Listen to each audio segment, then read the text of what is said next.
Hello, hello, hello! Ako po si Dr. Brian Aubrey Castillo, isa pong pediatrician, lifestyle doctor, and a triathlete.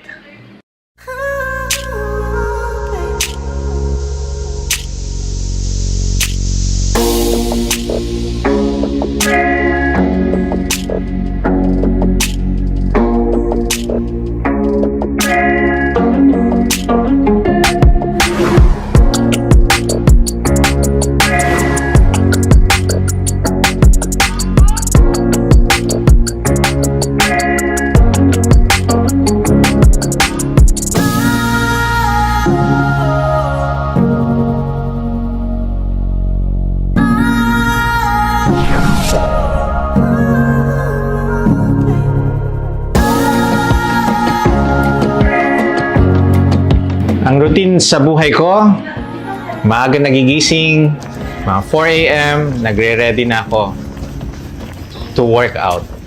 Either tumakbo, minsan nagbabike, or lumalangoy. After that, uuwi ako, magpe-prepare na for clinic, which is 10 a.m. na ang clinic ko. And after the clinic, 12 noon, magre-rounds, uuwi ng bahay, 1:00. Then, hindi natatapos ang trabaho ni Doc Brian.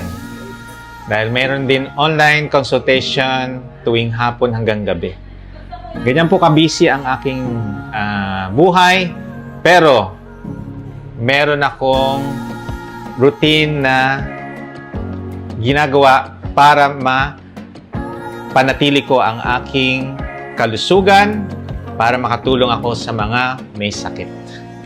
Isa akong dating obese 2, 94 kilograms, hirap akong maglakad, hirap ang buong katawan ko. Meron din akong isang kondisyon na tinatawag na obstructive sleep apnea. Ito yung kahit na matulog ka ng matagal, paggising mo, parang hindi ka nakatulog.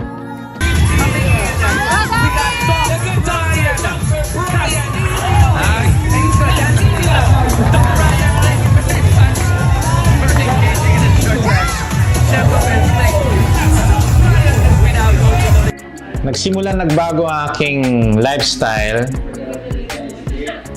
nung bumili ako ng aking unang bisikleta. Unang-una ko lang na ginawa is, dahil mataba ako, bisikleta, hindi masakit sa tuhod.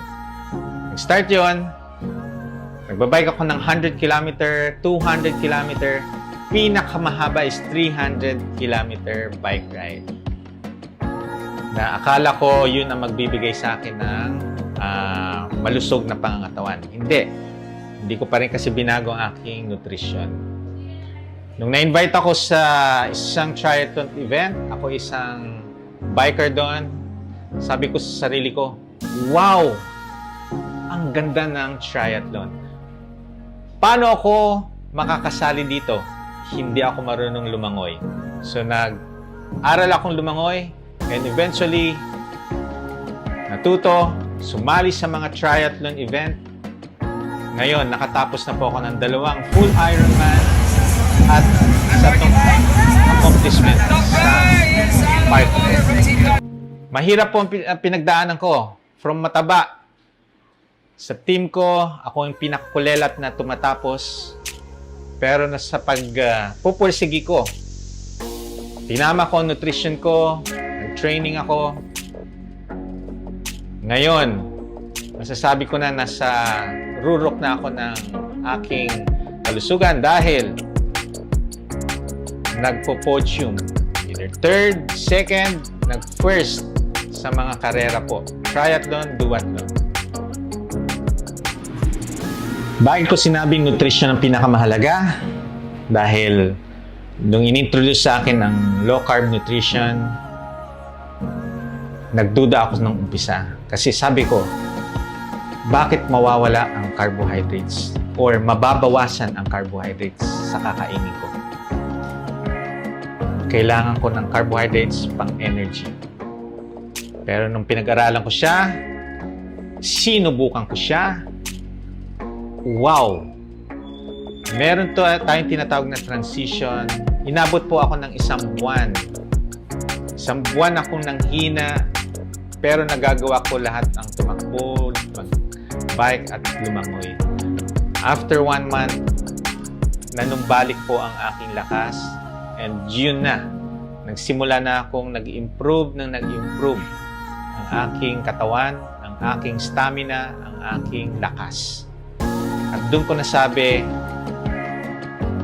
pwede pala na mabawasan ang carbohydrates, tanggalin ang mga sugary food, sugar drink, umiwas sa mga processed food.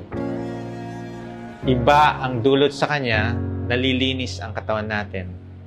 And true enough, po-podium po ako, fasted state, ginagawa ko mga karera. Iba po ang dulot ng low carb. Kaya, gusto nyo, magagawa ninyo.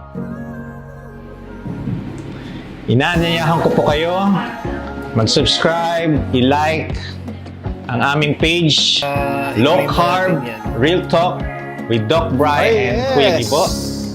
Nandun po, manood po kayo ng mga videos doon. Kung gusto nyo ng libreng pogit maganda, consultation, malapit na, Doc. sa mga live ko po, magtanong po kayo doon, sasagutin ko po ng libre. Attend. Kung gusto nyo ng personal, i-message nyo po ako. Kung gusto nyo maging healthy, contact me. With proper nutrition, fasting, and an active lifestyle, be the best version of yourself. When we adapt, we evolve. Ako si Doc Brian, Kabatch 91.